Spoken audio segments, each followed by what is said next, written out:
Vice Ganda once said, Huwag kang jumowa dahil lang sa single ka. Jumowa ka dahil totoong naka-move on ka na at wala ka nang nararamdaman dun sa una para hindi naman unfair dun sa pangalawa.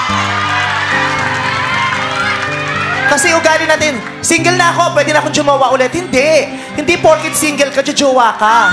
Diba? Single ka kasi wala ka nang natitirang pag-ibig dun sa nawala. Diba?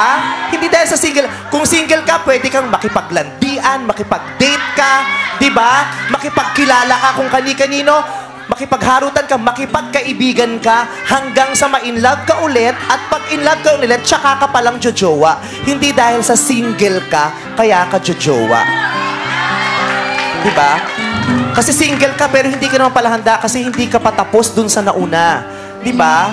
Unfair yun para sa pinasok mong bagong relasyon.